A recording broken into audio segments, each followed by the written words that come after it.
Halo semuanya, kali ini kita bakal bahas konsep fisika terkait GGL induksi gitu.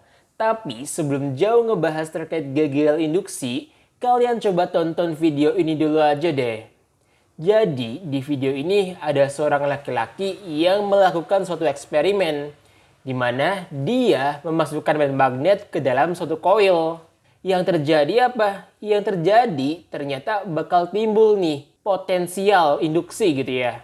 Kalau kita lihat perjelas, di sini ketika medan magnetnya kita diamkan, tidak ada yang namanya gegel induksi. Sedangkan ketika kita gerakan, baru tuh muncul yang namanya gegel induksi atau tegangan induksi. Nah, fenomena inilah yang disebut sebagai GGL induksi. Jadi, GGL induksi sendiri itu apa nih definisinya? Kurang lebih, definisinya adalah gaya gerak listrik yang dibangkitkan dalam tanda kutip oleh perubahan jumlah flux magnetik. Nah, kalau seandainya kalian belum familiar dengan kata flux magnetik, oke, coba yuk kita bahas. Flux magnetik itu apa sih? Jadi, flux magnetik merupakan garis-garis medan magnet yang menembus suatu luasan area. Kurang lebih itu gambarannya kayak gini. Bayangin aja kita punya magnet, di mana di sini ada kutub utara dan juga ada kutub selatan. Kita tahu ya, yang namanya magnet berarti dia bakal ada yang namanya garis-garis medan magnet yang arahnya tuh dari utara ke selatan.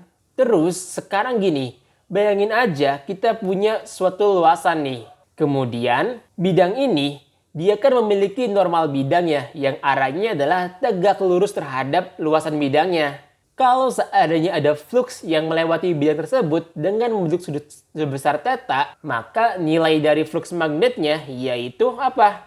Si sama dengan B dikalikan A dikalikan dengan cos theta, di mana si ini merupakan jumlah flux magnetik, satuannya Weber, kemudian B adalah medan magnet, satuannya Tesla, A adalah luasan, satuannya meter persegi, dan theta merupakan sudut apit antara garis-garis medan magnet dengan normal bidangnya ya. Oke, jadi kurang lebih itu tuh definisi dari flux magnetik. Gimana? Sampai sini kira-kira udah mulai paham belum terkait definisi flux magnetik? Kalau udah, yuk lanjut kita bahas ke materi berikutnya. Di sini yang namanya gegel induksi pertama kali tuh diteliti oleh Michael Faraday, di mana pada penelitiannya dia menemukan konklusi atau kesimpulan bahwa gaya gerak listrik induksi itu tuh sebanding dengan laju perubahan jumlah fluxnya yang melewati suatu luasan konduktor. Berarti kalau seandainya kita punya suatu luasan, kemudian kita punya medan magnet, dan magnet ini kalau kita gerakkan, yang terjadi apa? Yang terjadi awalnya luasan ini tuh memiliki jumlah flux 0 ya. Ketika kita gerakkan berarti bakal ada pertambahan jumlah flux. Kalau ada perubahan jumlah flux yang melewati suatu luasan, maka bakal timbul nih yang namanya GGL induksi. Oke, jadi kurang lebih idenya Faraday kayak gini nih. Terus sekarang gini, gimana ceritanya kalau seandainya lilitannya itu nggak cuma satu, tapi ada banyak lilitan. Nah, kira-kira gimana? Berarti ketika semakin banyak lilitannya, maka semakin banyak nih kawat yang terinduksi. Tentu hal ini berdampak pada jumlah dari tegangan yang dihasilkan akan semakin besar ya. Sehingga nilai dari GGL induksi yaitu GGL sama dengan minus N dikalikan dengan perubahan flux per sekonnya. Loh, kok ada tanda minus sih? Iya, tanda minus ini merupakan hasil penelitian dari yang namanya Lenz. Dia tuh menemukan bahwa arah induksi magnetik pada lilitan adalah berlawanan arah dengan arah garis-garis medan magnet sumbernya. Nah, kurang lebih tuh kayak gini nih. Bayangin aja ini ada sebuah luasan. Kemudian kita beri medan magnet nih yang arahnya ke sana ya. Maka yang terjadi adalah di area luasan ini dia bakal muncul arah induksi magnetik yang memiliki arah berlawanan arah dengan garis-garis medan sumbernya.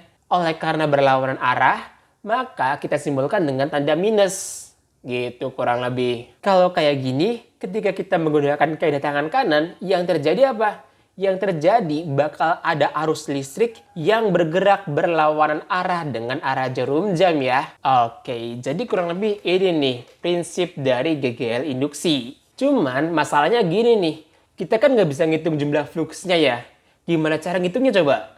Nah, buat tahu cara ngitungnya, kita perlu paham dulu deh, yaitu faktor-faktor yang mempengaruhi laju perubahan flux. Yang pertama adalah perubahan medan magnetnya. Jadi, saat nilai delta T-nya itu mendekati 0 atau waktunya singkat banget, maka persamaan ini kita bisa reduksi menjadi persamaan diferensial, yaitu GGL sama dengan minus N dikalikan dc per dt. Nilai C kalau kita uraikan menjadi B dikali A dikalikan dengan cos theta, kemudian kita turunkan sehingga diperoleh yaitu minus N dikali A dikali cos theta dikalikan dengan dB per dt. Kita simpan persamaan satu nih.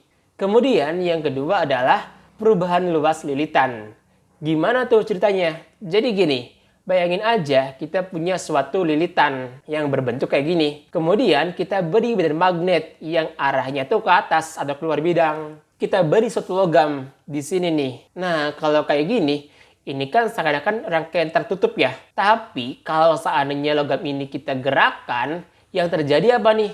Yang terjadi luasan yang dilalui medan magnet dia bakal bertambah gitu. Atau dengan kata lain telah terjadi nih perubahan luasan. Maka nilai dari GGL-nya yang awalnya minus N D kurung buka BA cos theta dibagi DT, maka akan diperoleh yaitu minus N dikalikan B dikalikan cos theta dikalikan dengan DA per DT ya. Nah, di sini luasan yang dimaksud adalah luasan persegi panjang nih. Yaitu apa? Yaitu panjang kawatnya adalah L dikalikan dengan X nih, yaitu perpindahannya. Karena panjang kawatnya konstan, maka kita bisa keluarkan nih, sehingga yaitu GGL sama dengan minus NB cos theta dikalikan L dikalikan dengan dx per dt. Nah, jarak tempuh per satuan waktu itu kan merupakan besaran kecepatan ya. Sehingga kita bisa peroleh nih, yaitu GGL sama dengan minus NBL dikalikan dengan V dikalikan dengan cos theta. Kita simpan persamaan 2 nih. Di sini kita udah tahu nih cara menghitung laju perubahan fluxnya gitu ya. Entah dari perubahan luas lilitan dan juga perubahan medan magnet. Sekarang kita pengen tahu nih kalau seandainya kasusnya adalah perubahan sudut. Wah, gimana ceritanya tuh? Oke, jadi gini. Bayangin aja kita punya suatu kumparan nih. Kemudian kumparan ini kita putar dengan kecepatan omega. Maka yang terjadi apa? Yang terjadi luasan dari area kan tetap ya.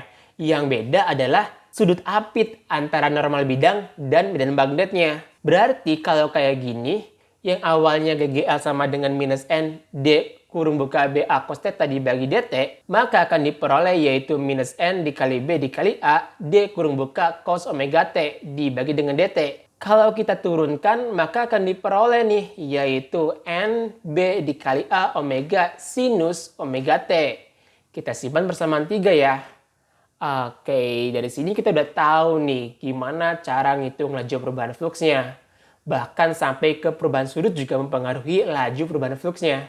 Biar lebih paham, coba yuk kita bahas satu soal. Perhatikan gambar di bawah ini. Di sini ada suatu rangkaian yang memiliki hambatan sebesar 10 ohm. Kemudian ada medan magnet yang arahnya keluar bidang. Nah, tongkat ini yang nempel di lilitannya kita gerakan dengan kecepatan sebesar 2 meter per sekon. Jika panjang kawat yang digerakkan adalah 0,1 meter, pertanyaannya adalah berapakah arus listrik yang mengalir pada hambatan 10 ohm? Oke, jadi gini. Diketahui bahwa nilai R-nya atau hambatannya sama dengan 10 ohm.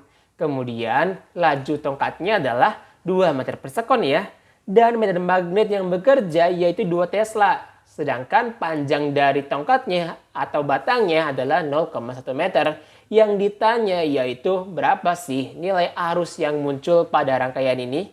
Kemudian, informasi eksplisit yang terjadi pada gambar adalah apa? Yaitu bahwa jumlah lilitannya sama dengan 1 lilitan.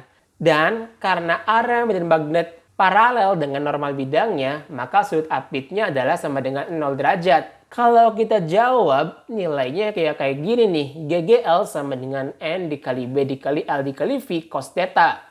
Kalau kita masukkan nilainya yaitu minus 1 dikali 2 dikali 0,1 dikalikan dengan 2 dikali cos 0 derajat. Sama dengan yaitu minus 0,4 dikalikan dengan cos 0 bernilai 1. Sehingga nilai dari GGL-nya itu sama dengan minus 0,4 volt. Tanda minus ini hanya menunjukkan arah induksinya berlawanan ya. Kalau ditanya besarnya berapa, ya besarnya adalah 0,4 volt gitu. Nah, kalau udah tahu nilai tegangannya adalah 0,4 volt, berarti kita bisa gunakan nih rumus V sama dengan I kali R atau GGL sama dengan I kali R. Nilai R-nya kan sama dengan 10 ohm ya, sama dengan minus 0,4. Berarti nilai dari arus listriknya yaitu minus 0,4 dibagi dengan 10. Nilainya adalah minus 0,04 ampere. Oke, di sini kita udah tahu nih bahwa arah arusnya yaitu sebesar 0,04 ampere. Oke deh, jadi kurang lebih itu ya pembahasan terkait GGL induksi. Mungkin cukup sekian dulu ya pembahasan kali ini. Sampai jumpa di pembahasan selanjutnya. Dadah!